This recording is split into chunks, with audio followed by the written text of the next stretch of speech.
네, 첫 번째 사건은 좀 마음이 쿵 내려앉는 사건인데 11살 아들이고요. 아버지가 때렸고요. 둔기로. 근데 결국 사망했습니다. 17일 새벽에 인천의 아파트에서 아버지가 신고한 사건입니다. 119가 출동해서 병원으로 호송을 했는데 거기서 이제 몸에서 멍자국을 발견한 소방관들, 구급대원들이 그거를 경찰과 공동 대응을 통해서 경찰이 왔는데 이건 분명히 명확히 학대가 의심돼서 긴급 체포하고 바로 진술을 들었는데 사실 상투적인 말입니다. 훈계로 본인이 때렸다라고 얘기를 한 상황입니다. 예. 훈계로 때렸다. 도대체 훈계로 때린다는 게 어느 정도인지 잘 감도 오지 않고 둔기를 사용했다는데 그게 어느 정도였을까? 그리고 가장 크게 드는 의문이 이게 혹시 아이가 다치고 나서 한참 후에 연락한 게 아닌가? 아니면 주변에 가족들이 있었을 텐데 말리지 못했을까? 이런 생각이 드네요. 몇 가지 이제 아동학대 친부나 친모의 두 가지 어떤 상투적인 말이 있습니다. 첫 번째, 신고 내용은 숨을 쉬지 않는다라고 합니다. 왜냐?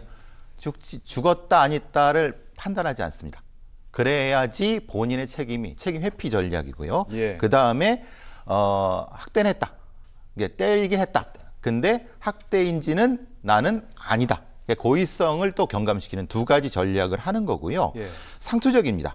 근데 문제는 여기서 이제 온몸에 멍이 든다고 했을 때는 많은 분들이 온몸을 다 때렸다고 생각하시는데 그게 아니라 오랫동안 적층적, 누적적 학대가 있는 겁니다. 근데 심장이 돌아갈 동안은 그러니까 멍이 생겼다가 심장이 돌아가면 멍이 사라지죠? 예. 근데 그 사라지기 전에 또 때리면 그게 쌓이는 겁니다.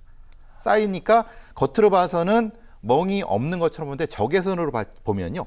안에 있는 멍이 보입니다. 근데 이제 사망을 하게 되면 심장이 정지가 되기 때문에 온몸이 다 파랗게 보이는 겁니다. 그래서 온몸에 포이는 거, 그건 이제 중요한 건 학대가 얼마나 오랫동안 됐는가에 대한 상습성과 지속성을 판단하는 것이 이 사건에서 수사의 관점이 주요 포인트가 되겠고요. 예. 그리고 이제 아까 말씀드린 이 구조를 파악하는 겁니다. 보통 이 다른 자녀가 둘이 있고 어머니가 있었다고 합니다. 예. 보통 이제 이런 경우를 공간 역할 구조 분석이라고 하는데요. 가장 강자의 가스라이팅이 됩니다. 그러니까 폭력을 행사하는 아버지의 일종의 동조화 현상이 나타납니다. 그러니까 아이가 누구한테도 도움을 못 받는 상황이 됩니다. 그렇게 되는 거 그리고 말을 하고 싶어도 다른 아이들도 자기도 맞을까 봐.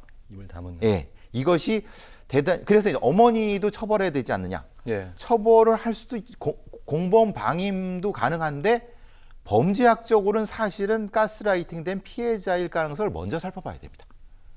약간 그러니까 얘기를 듣다 보니까 이게 하루 이틀 된 게 아니라 오랜 시간에 걸쳐 왔고 그러다 보니까 피해자도 오랜 동안 폭행을 당한 거고 나머지들도 마찬가지로 그런 정신적 피해를 당한 거고 또 신체적 피해까지는 또 모를 일이 이거고요. 그렇죠. 담임 교사가 지난해 아이한테 좀 이상하다 해서 집으로 전화한 적이 있다는데 보통 이렇게 학교에서 전화 오는 거 힘들거든요. 그렇죠. 예. 그러니까 말하자면 아이가 성적에 집착한다. 이 말은 강박이 있다는 겁니다. 특히 이제 지나치게 성적이 좋은 애인데 어떤 강박이 있다라고 하면은 보통 아동학대를 당하는 15세 미만의 아이들을 로봇 증후군을 의심해야 됩니다. 로봇 증후군은 뭐냐면 어린이집에 가면 아이들이 뭔가 큰 소리가 나면 갑자기 구석에 가서 이렇게 딱 굳어버립니다.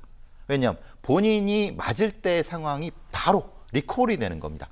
그러니까 그게 로봇 증후군인데 이 경우는 원격으로 되는 겁니다. 그러니까 항상 지켜보고 있어. 시간마다 보고해야 돼. 톡해야 돼. 그러니까 흔히 말하는 가스라이팅 통제가 돼 있기 때문에 이 아이는 지금 아버지가 없어도 항상 통제가 됐다고 하는. 그래서 몸과 정신이 항상 굳어 있는 형태. 그래서 로봇 증후군이라고 하는데요.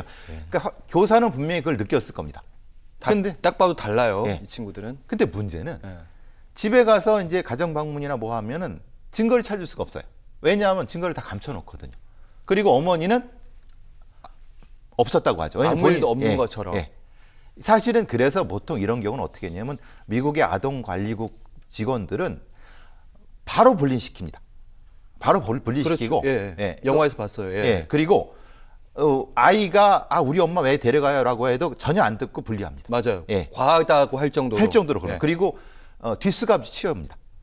기본적으로. 어머니든 아버지든 왜냐 명예형을 해버립니다. 그러니까 이 이 어른들은 아동학대범이라는 걸 알려줍니다. 공개적으로. 그렇게 못하게 하기 위해서. 그것까지 하나의 처벌 예, 중에 하나라는 하나의 말씀. 매뉴얼입니다. 그러면 이제 아버지 어떤 혐의를 받게 되고 처벌은 어떻게 되는 건지. 오늘 다른 언론에 난 것은 아동학대 치사죄로는 들어가는데 예. 아동학대 살해죄가 되느냐라고 부분입니다. 형량도 다르지만은 그런데 살해 고의가 있었느냐? 있으면 살해죄고 없으면은 치사죄인데 살해 고의를 본인이 뭐라 그랬습니까? 훈육으로 때렸지. 그랬죠. 그리고 죽일 생각 없었다고 할 겁니다. 예. 그거 내가 내 자식인데 죽이려고 때리겠느냐라고 하겠지만은 실제로 아동학대의 상습범은 아이가 죽기 전까지 때립니다. 그러니까 사실은 알고 있는 거죠. 그래서 처벌은 살인죄로 해야 된다고 하지만 예. 현실적인 우리의 법 체계는 그렇지 못합니다. 아직까지도. 예. 어쨌든 이거는 살인으로 보신다. 예. 이거는 범죄학적으로도 살인이고 심리학적으로도 살인입니다. 그런데 알겠습니다. 우리의 법 체계는 우리 아직까지 많이 아동이다 좀 보니까 부족합니다. 예.